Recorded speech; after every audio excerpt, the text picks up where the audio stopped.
Subscribe Inside the Medicine and press the bell icon for latest notification. Hello friends, स्वागत है आपका inside the medicine में। इस समय बरसात का सीज़न चल रहा है। बरसात का सीज़न आते ही एक तरफ तो मौसम बहुत सुहावना हो जाता है, वहीं दूसरी तरफ बहुत सारी बीमारियां भी इस मौसम में दस्तक देने लगती हैं। इस मौसम में कई स्थानों पर गंदगी, कीचड़ व जलभराव होने से पैदा होने वाले मच्छर व बैक्टीरिया के कारण बहुत सारी बीमारियाँ फैलने का खतरा बना रहता है। इसके अलावा इस मौसम में नमी के कारण अधिक मात्रा में बैक्टीरिया पनपते हैं, जो कि पानी और खाद्य पदार्थों को दूषित करते हैं और बीमारियों का कारण बनते हैं। फ्रेंड्स, आज के इस वीडियो के माध्यम से मैं बरसात में होने वाली प्रमुख बीमारी डेंगू के बारे में बताऊंगा। वैसे तो ये एक सामान्य बीमारी होती है, पर इस तरफ सही से ध्यान नहीं दिया गया तो ये कभी कभी जानलेवा भी हो सकती है।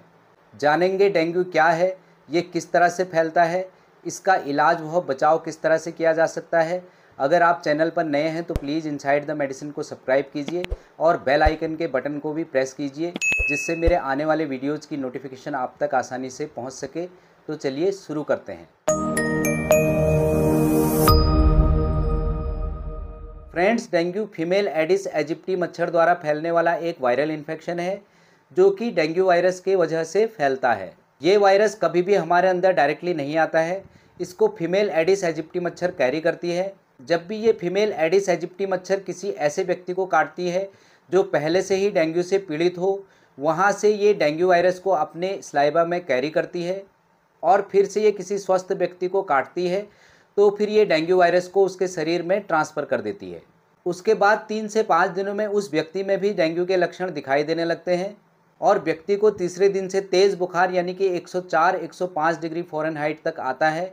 उसके सिर में तेज़ दर्द होता है, आँखों में जलन व दर्द होती है, हड्डियों एवं मांसपेशियों में खिंचाव व दर्द होता है, पेट दर्द हो सकता है, उल्टी एवं मतली आ सकती है, मसूड़ों में से खून वह उल्टी के दौरान खून आ सकता है, पल्स गिरने लगती है, अत्यधिक थकान वह कमजोरी हो सकती है।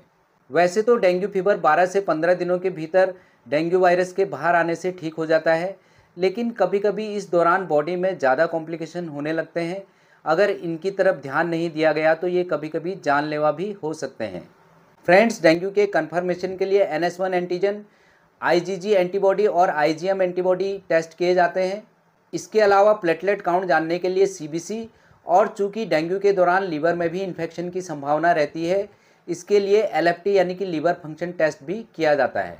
ट्रीटमेंट और प्रिकॉशंस की बात करें तो डेंगू का कोई स्पेसिफिक ट्रीटमेंट नहीं होता है। आपके डॉक्टर सिम्टम के अकॉर्डिंग डेंगू का इलाज करते हैं। जैसे डेंगू के स्टार्टिंग में व्यक्ति को बहुत तेज़ बुखार आता है, उसके लिए टैबलेट पैरासीटामोल 650 mg की एक गोली दिन में 3 बार या 4 बार दी जा सकती है। इसके अलावा उसको अगर उल्टी आ रही है तो टैबलेट ऑनडेम या फिर इंजेक्शन ऑनडेम का इस्तेमाल किया जा सकता है। व्यक्ति की प्लेटलेट काउंट कम हो रही हो यानी कि 1,50,000 से नीचे आ रही हो तो फिर गिलोई, कीवी फल या फिर टैबलेट कैरिप्रिल 1100 mg की एक गोली सुबह और शाम 5 से 7 दिनों तक दी जा सकती है। इस दौरान व्यक्ति को खूब पानी व तरल पदार्थ लेने की सलाह दी जाती है। अगर व्यक्ति के लीवर में भी इन्फेक्शन है तो फिर टैबलेट यूडिलिब यानी कि अर्सोडिऑक्सिलिक एसिड 300 mg की एक गोली सुबह शाम 5 से 7 दिनों तक लेने की सलाह आपके डॉक्टर देते हैं। फ्रेंड्स, यहाँ पर एक बात ध्यान रखना बहुत ज़रूरी है। अगर किसी व्यक्ति के शरीर में तेज़ दर्द हो रहा हो तो फिर वो पेन किलर का इस्तेमाल बिल्कुल भी ना करें, नहीं तो प्लेटलेट काउंट्स गड़बड़ हो सकते हैं। आप सिर्फ पैरासीटामोल का ही इस्तेमाल कर सकते हैं। अधिकांश केसेस में डेंगू फीवर हल्का ट्रीटमेंट और कुछ प्रिकॉशंस रखने से ठीक हो जाता है, मगर कुछ केसेस में कॉम्प्लिकेशन ज़्यादा हो सकते हैं, यानी कि पेशेंट की प्लेटलेट काउंट 30,000 से नीचे आ जाए, उसको उल्टी करते समय या फिर उसके मसूड़ों से खून आ रहा हो, उसके शरीर में रैशेस यानी कि लाल चकत्ते पड़ने लगे हों, तो फिर ये डेंजर साइन हो सकते हैं। ऐसी सिचुएशन में कभी भी मरीज को घर पर ना रखें, उसको तुरंत ही हॉस्पिटलाइज करें, जिससे आपके डॉक्टर उस मरीज का सही से इलाज कर सकें और IV फ्लूइड एवं ज़रूरत पड़ने पर उसको ब्लड प्लाज्मा चढ़ाया जा सके। फ्रेंड्स, डेंगू के प्रिकॉशंस की बात करें तो चूँकि यह मच्छरों से फैलने वाली बीमारी है, इसलिए अपने आसपास के एरिया को साफ़ सुथरा बनाए रखें। घर के छतों, गमलों व कूलर में बहुत दिनों तक पानी इकट्ठा ना होने दें। खिड़कियों में जाली लगी होनी चाहिए, जिससे मच्छर घर के अंदर प्रवेश ना कर सकें। चाहें तो रात में सोते समय मच्छरदानी का इस्तेमाल कर सकते हैं।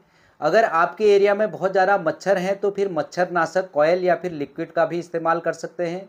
हमेशा फुल स्लीव्स वाले ही कपड़े पहने। जिससे मच्छर आसानी से काट ना सके। कुल मिलाकर देखा जाए तो हमें मच्छरों से अपने आप को बचाना है। फ्रेंड्स, ये थी एक सामान्य जानकारी डेंगू फीवर, उसके कारण, इलाज और बचाव के बारे में। अगर ठीक लगी हो तो प्लीज़ इनसाइड द मेडिसिन को सब्सक्राइब कीजिए। आज के लिए बस इतना ही। मिलते हैं आपसे एक और इन्फॉर्मेटिव वीडियो के साथ में। तब तक के लिए bye bye and take care.